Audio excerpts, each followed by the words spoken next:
What's up, guys? Welcome back to Among the Fence. My name is Aaron, and thank you for joining me on another Request Wednesday, where I'm going to take one of the requested albums off the whiteboard and do a review on it. And today we're going to be talking about the album Sundowning by the band Sleep Token. And as a side note, it just occurred to me that I'm coming close to my 100th video. I think this is like my 94th or 95th video or something like that. And a lot of YouTubers like to do different things that are a little bit more out of the ordinary, or they have something planned that's like bigger than what they normally do. And to be completely honest, I don't really have anything planned whatsoever. So if you guys got any suggestions or maybe something different you'd like to see me do, leave a suggestion down below. Or maybe I'll just do a Q&A. If you guys got any questions, even like non-music related questions, leave a question below. If I don't get a whole lot of questions, I still might do something different and just answer questions at the end of it, I guess. I don't know. If I get a lot of questions, maybe I'll just do that. Like, it's just all up in the air. I'm not really sure what I'm going to do. But yeah, go ahead and leave a comment letting me know a suggestion or a question. And now back to your regular scheduled review program. So Sleep Token is a progressive metal band with like kind of a metalcore song here and there. They're from the UK. They started about 2016. Sundowning is their only studio album, but they do have other singles and stuff out, and they are a very unique band. They're kind of like a cross between Leprous and Ghost, but only in sound and kind of like their gimmick. They sound a lot like Leprous. They're not quite as experimental and daring with their music and their songwriting. And as far as Ghost is just their gimmick where they dress up and stuff. As far as the concept of the band, I guess you could kind of label them as like a worship band because their music is all based around the deity Sleep, which it's not like the deity of sleep and it has nothing to really do with sleep. It's just that's the deity's name is Sleep. And the vocalist calls himself Vessel, and they're all completely, like, all their identities are hidden. We don't know who any of the band members are. And all of their music is based on this deity and worshiping him and just everything surrounding it. And at least that's what I read.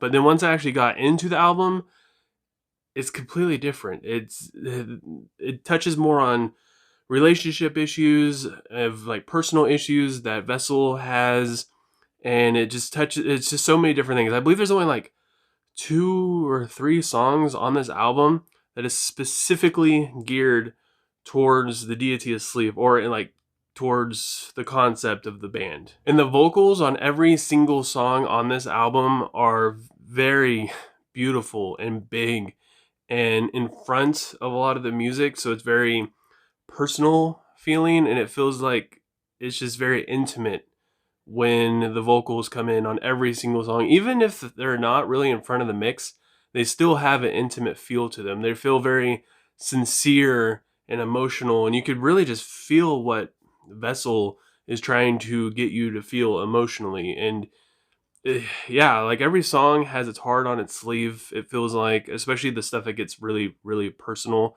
Musically, it's kind of all over the place.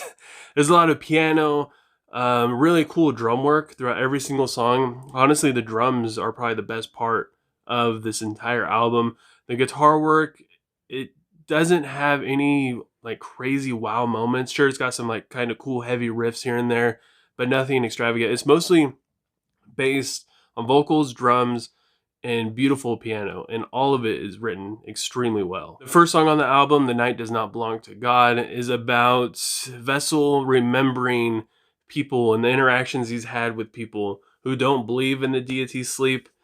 And it's very atmospheric, huge vocals. The chorus is really big, open, beautiful chords. The song is actually just, it's very well written. It's very peaceful, even in the moments when it gets a little bit heavier and aggressive. This whole album is very peaceful, and even in those moments it still maintains its peacefulness. And the lyrics do get kind of repetitive, but it's kind of weird to say this, but it's almost in like a worshipy, chanty kind of way. But it just works well. You're not tired of hearing the repetitiveness. The second song, The Offering, explores the intimacy of ritual and worship, and it's very dark sounding. It has just a darker tone to it. And it has beautiful poetic lyrics that have great imagery that portray and show someone, or just the idea of fully surrendering and submitting to worship and the deity. And the outro gets pretty heavy, which was a surprise to me, but at the same time, it sounded so good because the song starts out so beautiful, and by the time it gets to the end, it gets just straight up heavy metal, and it's great. And then you have songs that are based on a relationship, and they're a little bit more personal, like the songs Dark Signs and Higher, where Dark Signs Vessel, or I guess the narrator, is reminiscing on a relationship that was hurtful to them due to neglect, and he's just thinking about the past mistakes that were made. And the vocal performance is very musical and theatrical, and the music in it draws out the emotion. And the lyrics, they do a really good job on the imagery and painting a picture of just things that happened in the past, and fights, and just psychological abuse. And it's a really good song. It's very pretty. And then the very next song, Higher, is kind of the same thing, where instead of reminiscing about the hurt, it's about the vessel giving everything he has to this person in the relationship and not getting an equal amount back, and how toxic it is, because now it's causing fights. And not only that, but instead of just giving 100% of himself, he's trying to give even more, hoping to get more back. So it's like he's giving 100%, giving 50%. So maybe if I give 110%, I'll get 60%. And the song also kind of takes a turn from the rest of the songs about the relationship, because there's a lot more realization in this song, where he's realizing this isn't good, and this isn't right. This person isn't being fair to him. And it's the music in it, again, draws out the emotion. And the song Take Aim is very vulnerable and sincere, and it's about the risk of falling in love with someone and trusting that person with your heart, your emotions, your thoughts, everything that is you. When you fall in love with someone, you give them a lot, especially obviously when you're in a relationship with them. And the risk of choosing that over playing it safe and choosing loneliness instead. And like I said, it's just very vulnerable, and the lyrics are very poetic. And then the very next song, Give, goes right back to them wanting more out of the relationship. I'm giving you 100%, you're not giving me an equal enough back. And the desperation and just wanting to know more about this person and wanting to experience more about them. And this song is different because it follows a more traditional pop approach in songwriting, and having high vocals in the chorus with really just catchy drum patterns and piano. And even though it had more of a pop approach, it still sounded good, and it fit the rest of the songs in the album, but it didn't kind of catch me off guard a little bit. And the song Levitate is about the person in the relationship leaving Vessel, and it's a very, very emotional song. And this person that he loves so much is leaving them for a second time, and throughout the lyrics you could tell that, the relationship isn't really working out, and they're kind of toxic for each other. And the use of levitate is brilliant, because not only is the person moving on, but they're moving up to better things, and they're moving higher. And it's just very sad that this is the last time he's going to get to see this person. It's truly over. And the realization of that, and the poeticness of the lyrics, and just the imagery is absolutely beautiful. And it's got amazing vocals and piano. This is probably my favorite song on the whole album. And then you have the song Drag Me Under, which I believe is actually about a death of someone. It might be on the same subject matter, but there's a lot more talk of angels and stuff.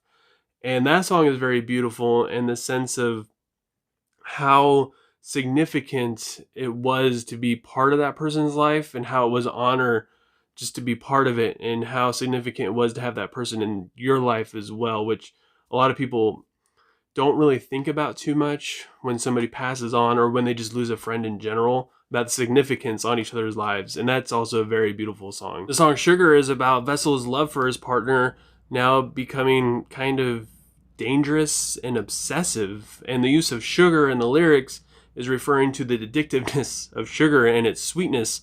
And the music is a little bit more aggressive and dark sounding, and the lyrics are kind of confrontational, but the music it's almost like it's very colorful and it's almost like a dreamlike state. And then in the song Say That You Will, he's doubting now whether this person is really all in. He's doubting the things that they're saying on if it's actually true in their heart that they love him or that they'll be with him. And it's just based on all of the past issues and the baggage. And there's just a lot of conflict in Vessel's mind.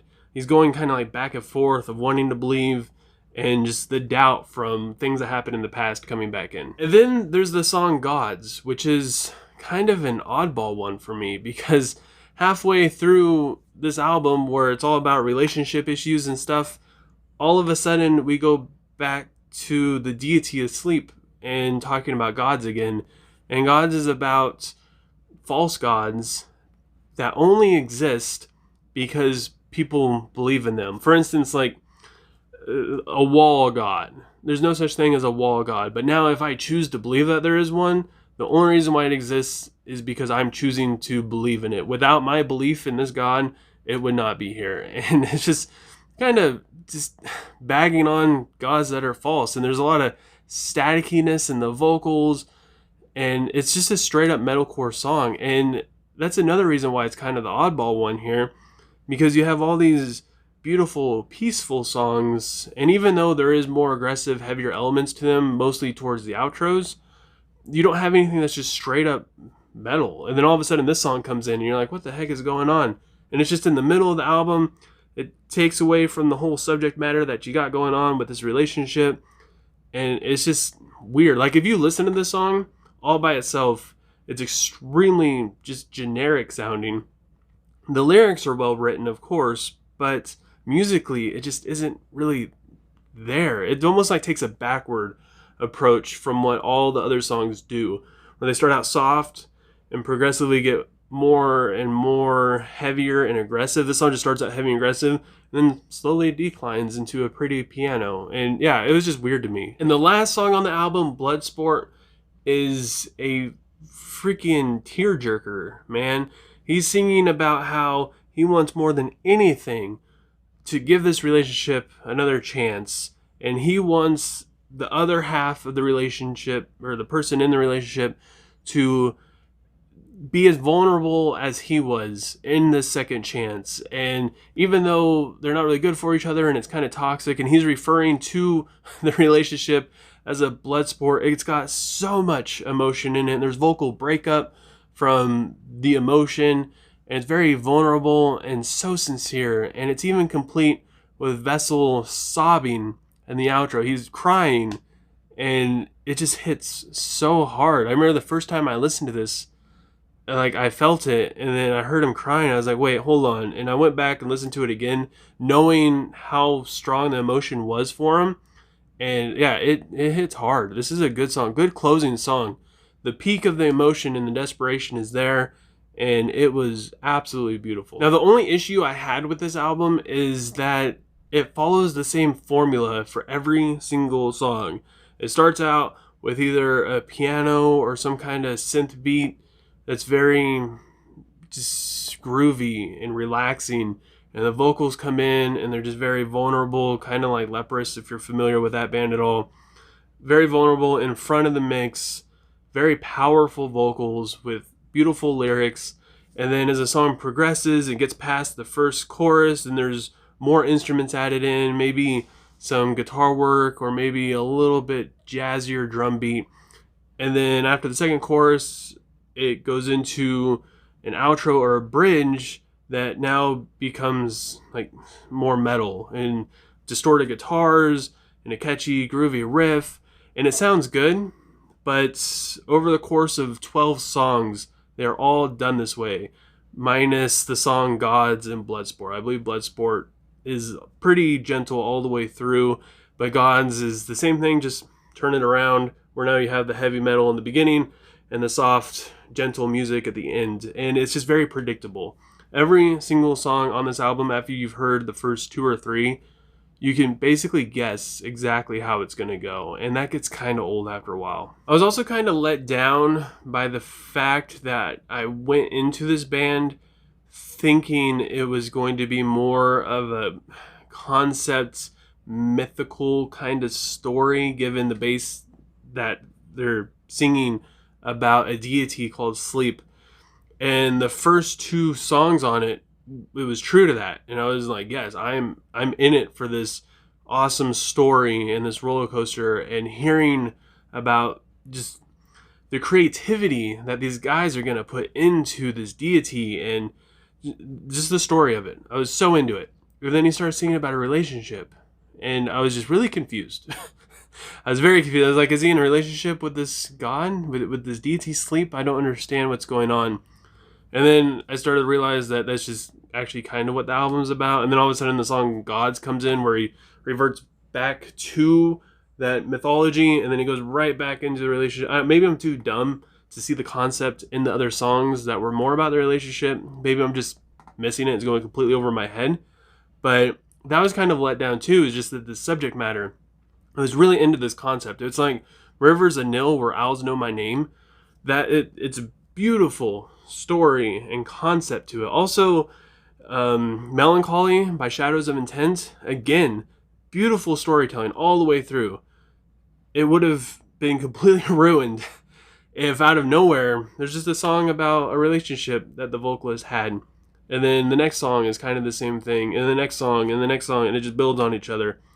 And the subject matter of the songs is kind of basically the same thing as well too. There's not a whole lot that each song adds on to the subject of this relationship. It's all just kind of reiterating the same thing over and over again, just in different ways. The lyrics are beautifully well written, but just the story, I just wanted more context out of something, out of anything, and I got kind of tricked, I feel like. So with all that said, I got to give Sundowner by Sleep Token a solid 8 out of 10.